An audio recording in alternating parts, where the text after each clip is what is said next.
I brought my spirit to the sea. I stood upon the shore. I gazed upon infinity. I heard the waters roar. And then there came a sense of peace. Some whisper calmed my soul. Some ancient ministry of stars had made my spirit whole.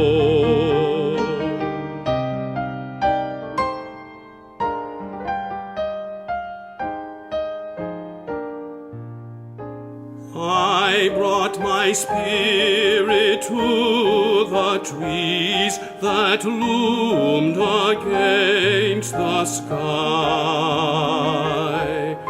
I touched each wandering careless breeze to know if God was nigh. And then I felt an inner flame that fiercely burned my tears. Upright I rose from bended knee to meet the asking ears.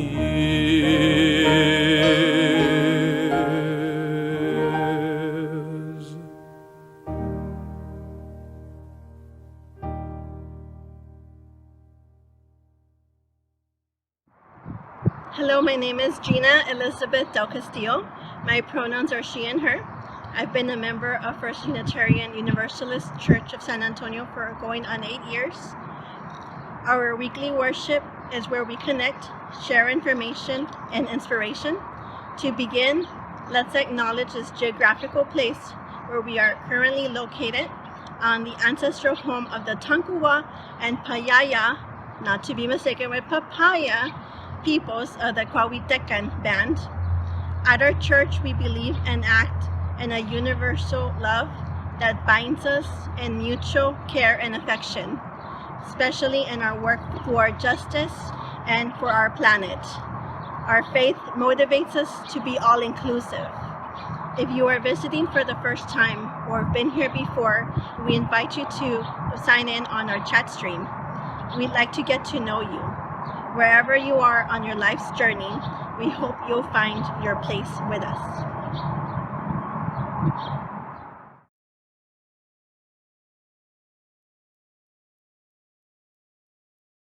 Our hands will work for peace and justice. Our hands will work to heal the land. Gather round the harvest table. Let us feast and bless the land. Our hands will work for peace and justice. Our hands will work to heal the land. Gather round the harvest table. Let us feast and bless the land. Our hands will work for peace and justice. Our hands will work to heal the land. Gather round the harvest table. Let us feast and bless the land. Let us feast and bless the land. Hi, First UU San Antonio community. I'm Annalise Cothran, and I am the chair of the Leadership Development Committee.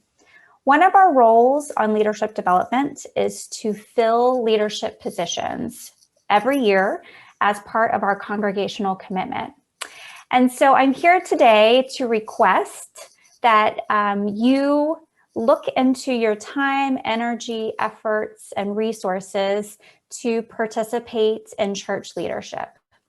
While we have several committees open for both chairing if you're interested in leading a committee or just participating in a committee, the two that I'd like to highlight today, number one is for our board of directors. We have a board of trustees and we have many open positions. And LDC is really interested in getting some new opportunities, new people, new perspectives represented on our board of trustees. And so we're very excited to formally request that if you are interested in serving in a board position, to please reach out to us as we're looking to fill those openings. We also have an opening for worship committee, both in leadership and also just participation on the committee. As we know, the formats of our worship services has changed quite a bit. And so there are opportunities to be innovative and creative in supporting our worship services. We have openings for stewardship as well.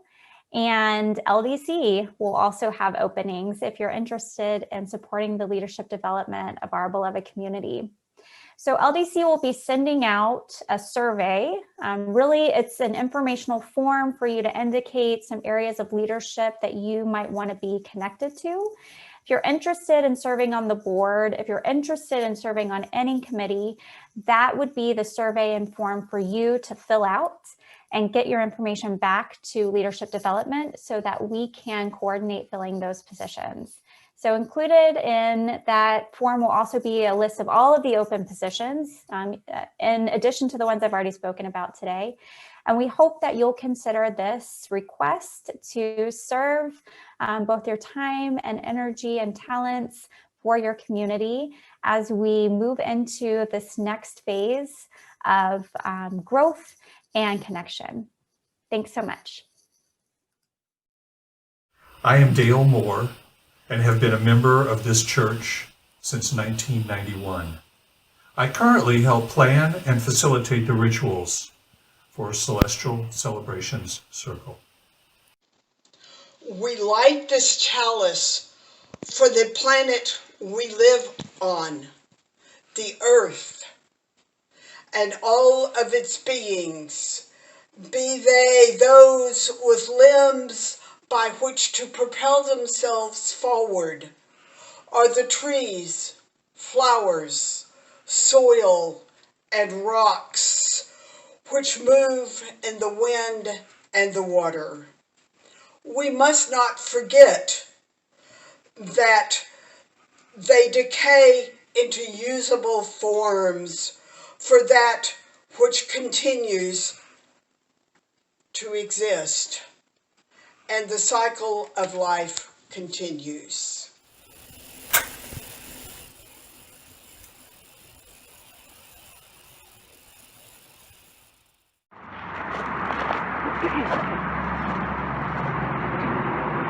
El amor es la doctrina de esta iglesia. La misión en encontrar la verdad es su sacramento. Dado en servicio en forma de oración. Vivir juntos en paz. Buscar el conocimiento en la libertad. Servir la humanidad en compañerismo con el fin de que todas las almas crezcan en armonía con lo divino. Así hacemos convenio entre nosotros. Good morning. I'm Diane Dustrat. I've been a member of this congregation since 1995 and a member of the Green Sanctuary team since it formed in 2009. The Green Sanctuary team organized today's service. We joined together today in recognition of Earth Day, which has been observed annually on April 22nd since 1970. We will examine ways that we feed the soil and the soil feeds us through regenerative agriculture practices. We will also consider how to maintain the delicate balance in our interdependent web of life, including with the life-giving resources of water and air. All of these practices are needed to help slow our climate crisis. May we truly worship together and experience the power of words, music, images, ideas, and emotions. For we here at First UU Church are committed to shaping a better world. It's through our community efforts to create a more connected, engaged, and involved people that we will in turn work for a just and equitable earth.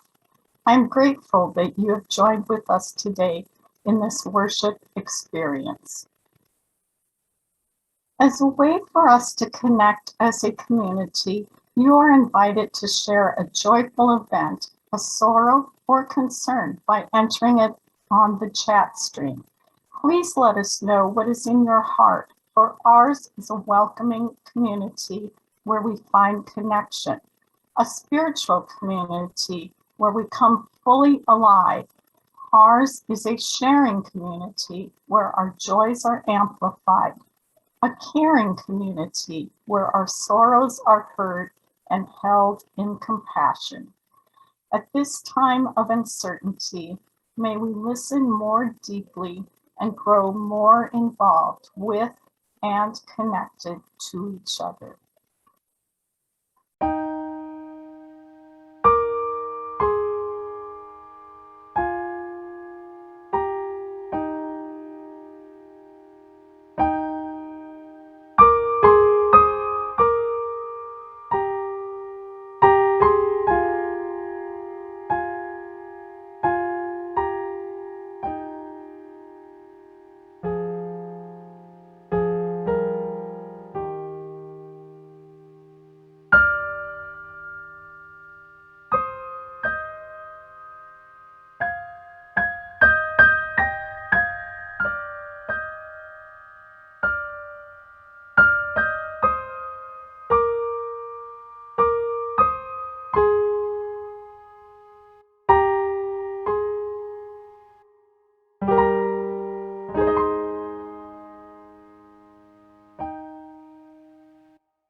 As we move into this prayerful time, I invite you to take 3 deep breaths.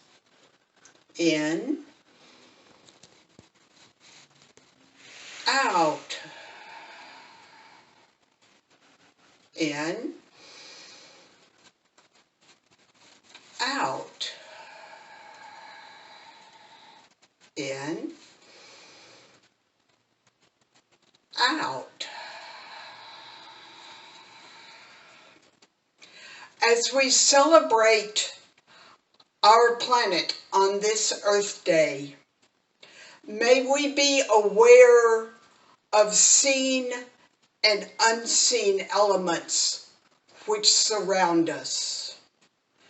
In the East, we feel the air, which when clean and clear, helps us and gives us the ability to breathe in life-sustaining oxygen and breathe out carbon dioxide, which helps other beings around us. In the South, we feel the heat, which warms us and provides nutrients for our bodies, as well as the bodies also inhabiting this space. In the West, we feel the water, which sustains us constantly, so that our bodies will function in a healthy manner, as well as feed other beings with which we interact. In the North, we feel the living soil, our mother, from which we gather much sustenance for growing strong and healthy, and to which we return when our earthly bodies are used up with age or infirmity. All these energies lead us to our center, our spirit, which holds us together in one whole being in order to restore the living soil on our planet, the earth. We give thanks for all these energies which help us give respect to the interdependent web of which we are a part. Blessed be, and so mote it be. Tilmanam, hello. My name is Esperanza Linda Jimenez, and I'm a member of the Tapilam Coyle Nation. I'm here today to tell you the story of how this place became so lush and beautiful and made it possible for our people to come into being. Many years ago, this area, there were no human beings, and it was very arid, it was very dry, so it was hard to find food. And there was an Awanayawan, who is known to you perhaps as a water bird or an anhinga, who was looking for food. She was flying around looking for food, and she couldn't find anything. And all of a sudden, she noticed there was a hole in the ground. And so she swooped down to see what it was. And it was a ojo de agua. It was a spring. And she came back around and she dove down into the spring and entered into Potopotana, which is the place of the water panther spirit. And she was looking for food. And the panther noticed, the panther spirit saw that she wanted food and gave her a fish. And when he gave her the fish and she took it, the water sprung up many feet up into the air, taking her with it. And the droplets from the water fell to the ground and were absorbed by the earth. And hundreds of little springs came up. And that is how this area then became a place of water, a place where there was water. And so that's the beginning of how the main spring, called the Blue Hole now, it came to be. And that's the source of the water for all of us who live in this area, that lived on the San Antonio River before this was a big city. The river fed all the missions and fed all the people who lived along it even before the missions.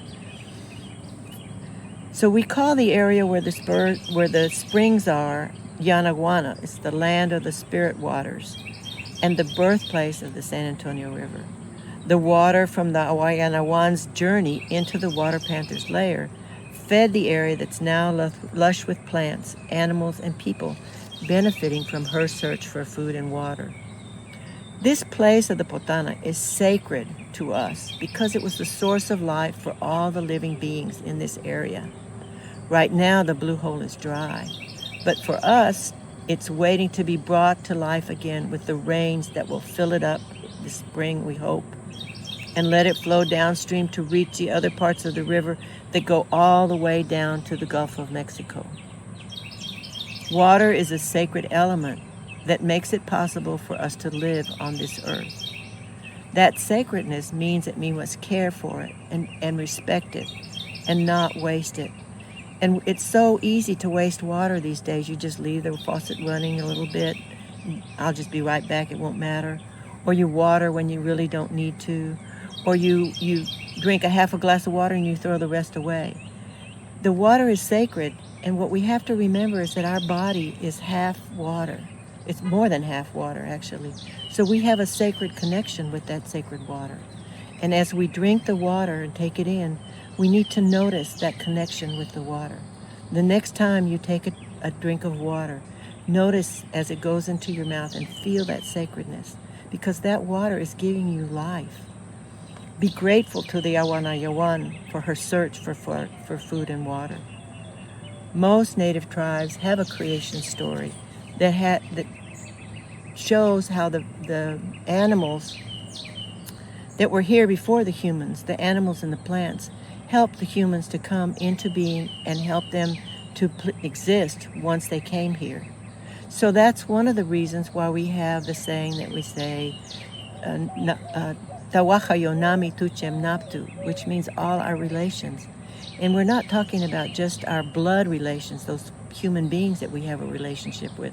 We're talking about all the living beings, because all these beings were here and were able to exist because of the water. So next time when you think about water, think about the Yawana Yawan and her gift to you, to all of us, when she was searching for food and water. It is now time for the offertory. The offering is a sacrament of the free church. It is supported by the voluntary generosity of all who join us. This month, Share the Plate is a continuation of fundraising for a playground improvement project that will provide a shared picnic area for families. Our hope is to have this family-friendly project completed by the time we return to campus post-COVID. Children and families are important to our community, and we want the best facilities for them, inside or out. Please be generous in giving for this ongoing project. You may make an offering on our online giving portal through the link on the screen while we enjoy our musical anthem, Ashes to Ashes, written and performed by Dana Clark.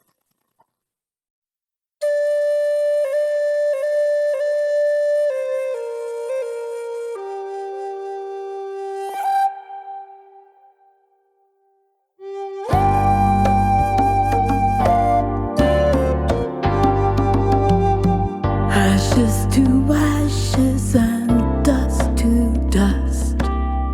We feed the soil and the soil feeds us. It's an ancient dance, it's a sacred trust. It's ashes to ashes and dust to dust.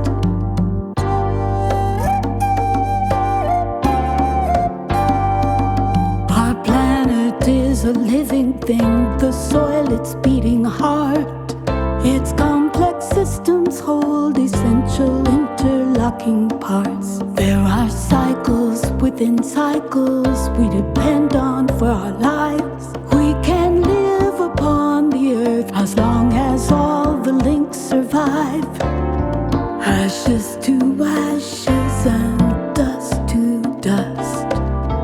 We feed the soil and the soil feeds us. It's an ancient dance, it's a sacred trust.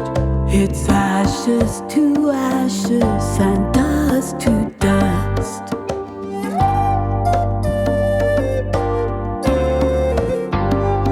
To restore the living soil will make our web of life complete. Then we will live in balance with what lies beneath our feet. This reciprocal relationship deserves the utmost care, for we're children of the earth.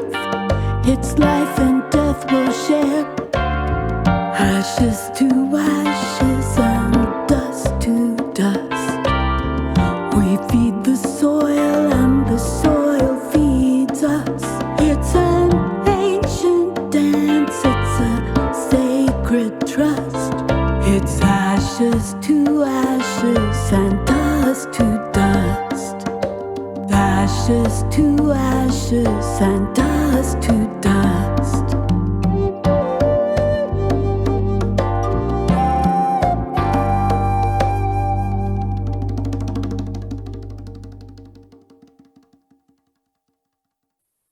Thankful for the beauty and the responsibility we shoulder to support ourselves and those with whom we share our largesse.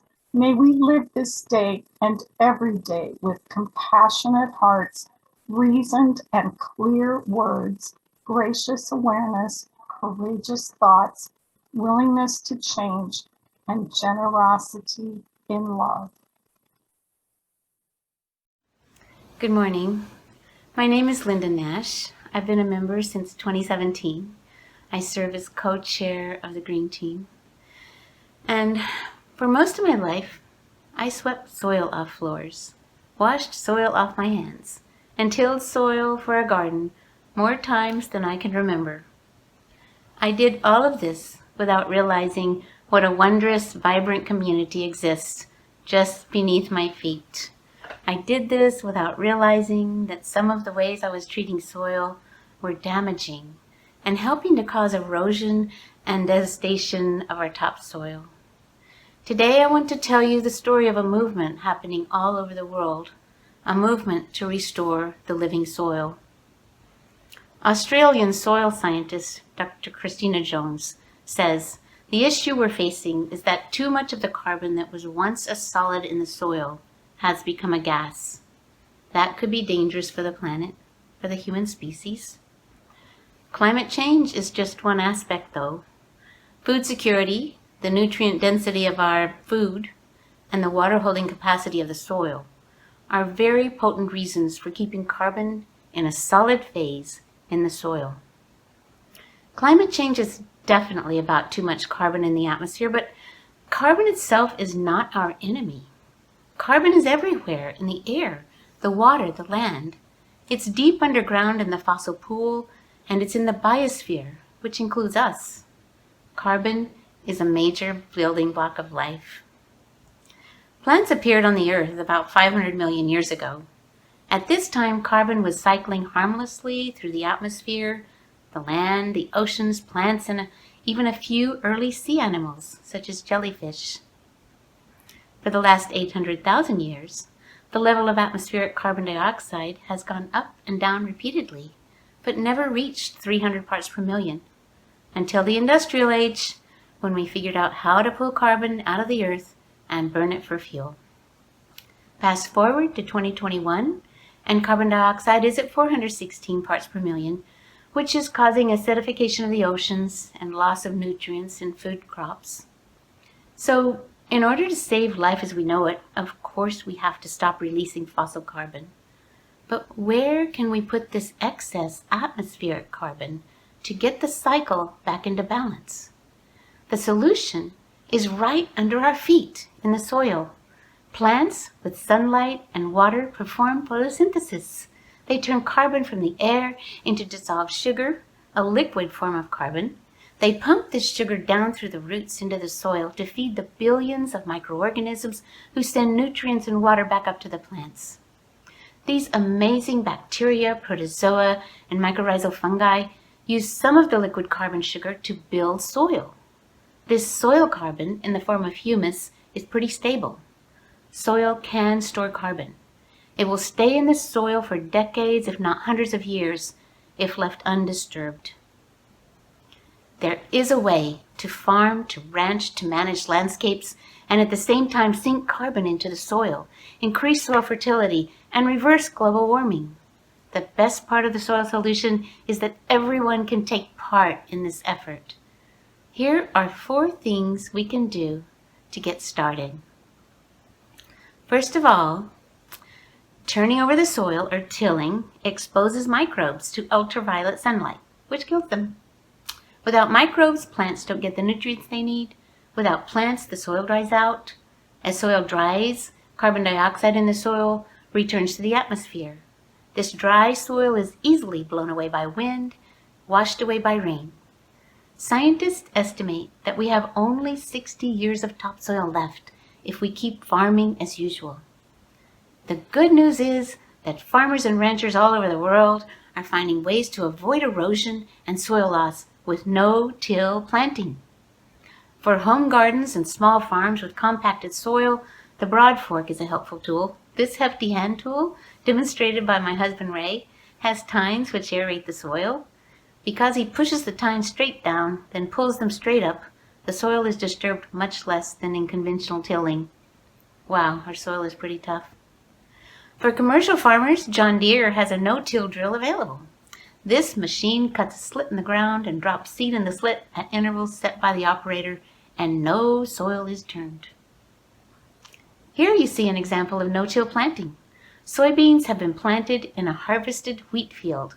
This process looks a little strange to us, but it's good for the soil and for the planet. Regenerative growers are learning that cover crops, we're on number 2 now, are an important part of regenerative agriculture. Leaving the ground covered with plants all year protects the soil from erosion. Here you'll see regeneration in action, before and after sowing cover crops on Mazi Farm, a farm in central Greece. Every time I start talking to someone about regenerative agriculture, they say, "But Linda, everyone knows you have to let the soil rest. Letting the soil rest by leaving it bare is actually putting soil on a starvation diet in Texas."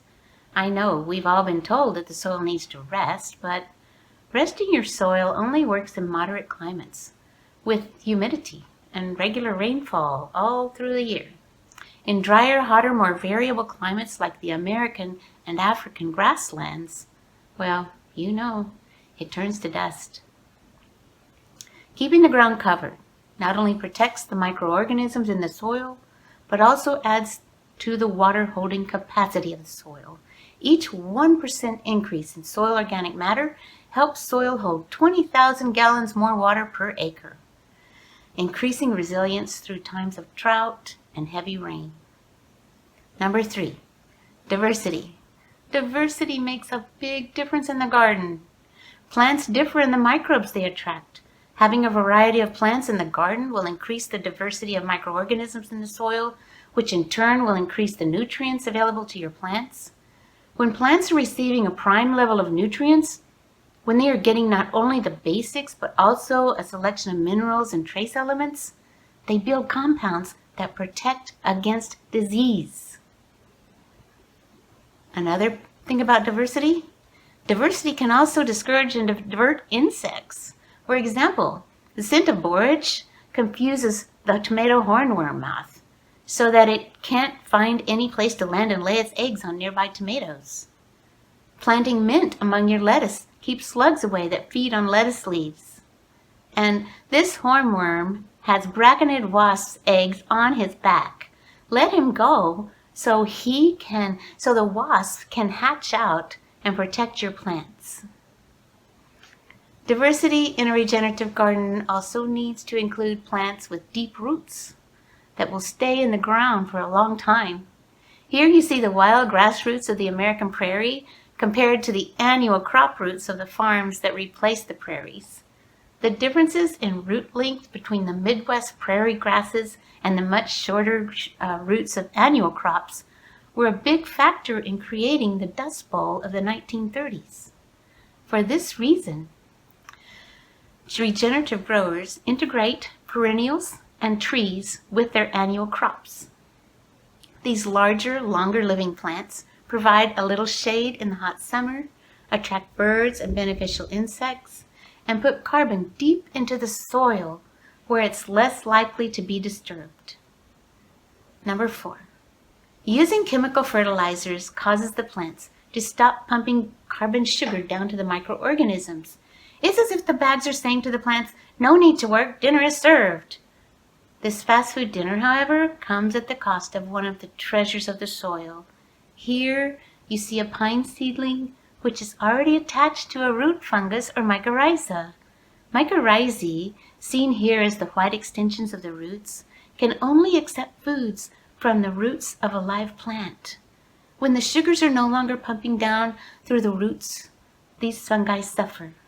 When healthy, they function as the internet of the soil, determining where nutrients are needed and sending them up to the plant. In this field experiment at the University of Florida, the front left field has been inoculated with mycorrhizae, who obviously did not read the memo that the field on the right was a control. That means there were no mycorrhizae supposed to be over there. But as you can see, mycorrhizae have extended their filaments to areas of need, even when separated by a walkway and even when it's against the rules. If we can wean our plants off the chemicals and trust nature to make its own dinner in a natural way, we will see our soil improve. we can add a thin layer of compost. Scientists say that applying a thin layer of compost sets up an ongoing positive feedback loop that brings more and more carbon out of the atmosphere and into the soil each year. And there are also organic sprays and inoculants made of natural ingredients that can help without hurting the soil ecosystem. Instead of using chemical pesticides that kill beneficial insects as well, we can choose plants that attract beneficial insects to our gardens. For instance, ladybug larvae feed on aphids, and mantids feed on flying insects such as cucumber beetles and squash. Unlike more carbon in the atmosphere, more carbon in the ground is good for us. It builds healthier soil, healthier foods, healthier people, and a healthier planet. Farmers that make the change to regenerative methods are finding increases in their yield. And because their fertilizer and herbicide costs are disappearing, they are seeing financial benefits as well. Of course, more needs to be done, and there are numerous ways to help. Please join this effort in whatever way moves you. During World War II, people started planting fruits and vegetables in their backyard victory gardens to help the war effort. Today, victory gardens are making a comeback, but this time they're for the climate. You can find a guide for your climate victory garden at Green America Climate Gardens and add your garden to the map. President Joe Biden's climate plan proposes $1 billion in subsidies for farmers and ranchers who apply the techniques of regenerative agriculture. Let's help him pass this through Congress. Debbie Reed of the Greater Edwards Aquifer Alliance encourages all of San Antonio to use regenerative practices on whatever land we have to help meet the goals set by the San Antonio's Climate Action Plan. Let's turn our UU campus toward regenerative methods. We can support farmers who practice regenerative methods. One example based in Houston is Wholesome Meats, supported by Soilworks, a proponent of regenerative agriculture. The meat they sell is from cows who move from pasture to pasture, harvesting their own food, fertilizing their own fields, and eating a multitude of grasses for their whole lives. For those who would like some help getting started in turning your own land toward regenerative methods, Symbiosis is a company that designs, consults, and installs regenerative systems in the Texas Hill Country. With regenerative agriculture, we can shift the paradigm. We can move from degrading soil to building healthy soil, from focusing on the weight of crops to the nutrient quality of foods, from oxidizing carbon to sequestering carbon, and from competing with nature to partnering with nature. May it be so. Namaste.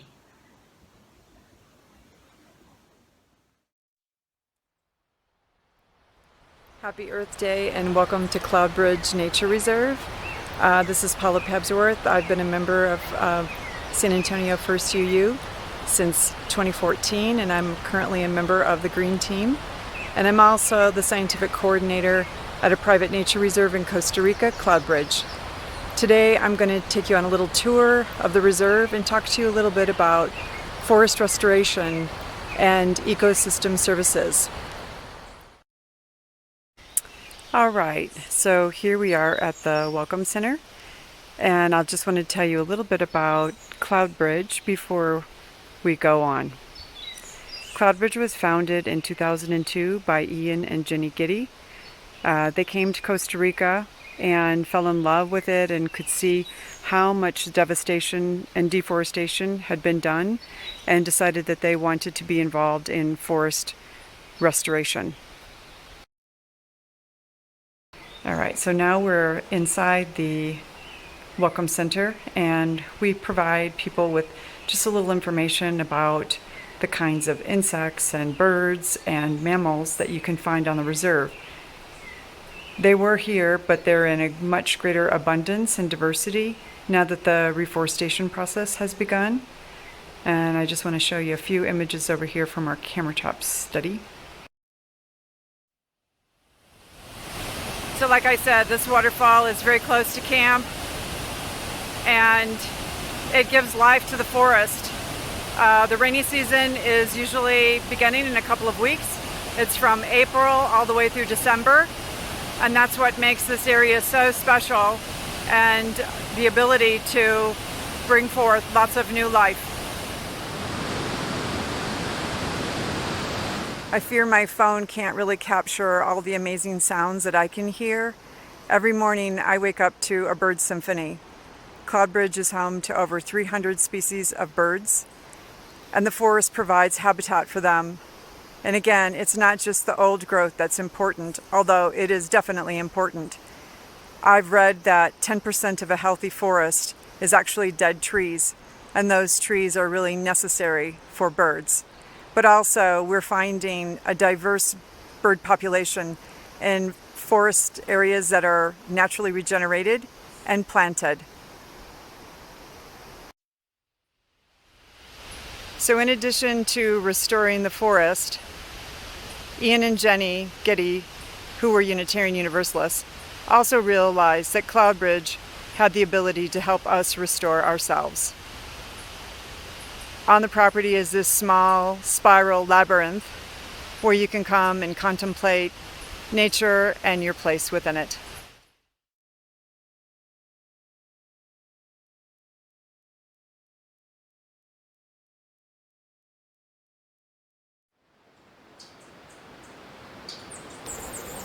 So really the take-home message of my little talk is just about restoration.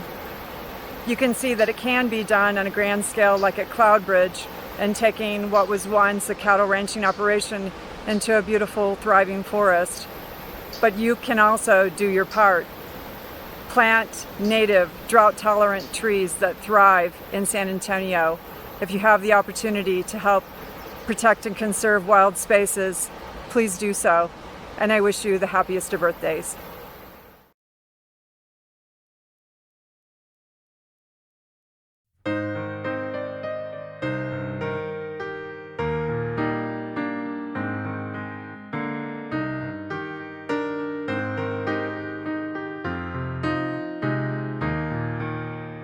Wake now my senses and hear the earth call.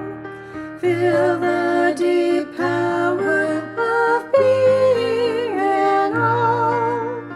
Keep with the web of creation your vow. Giving, receiving, as love shows us how. Wake now my reason, reach out to the new. Join with each person who quests for the truth. Honor the beauty and wisdom of time. Suffer thy limit and praise the sublime. Wake now compassion, give heed to the cry. Voices of suffering fill the wide sky. Take as your neighbor, both stranger and friend, praying and striving their hardship to end. Wake now my conscience with justice thy guide. Join with all people whose rights are denied. Take not for granted a privileged place. God's love embraces the whole human race. Wake now my vision of ministry clear.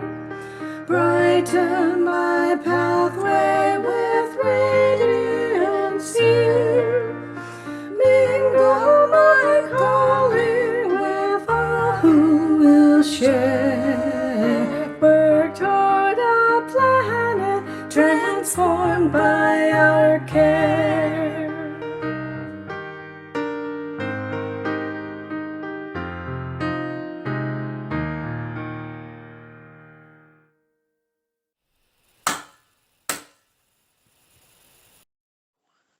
As we extinguish this chalice, Let us enjoy the postlude and the gathering afterward during our coffee hour, which is on Zoom. If you choose to participate. Otherwise, we hope to see you again next week at our virtual service. Go in peace with a renewed connection to Mother, Father, Earth.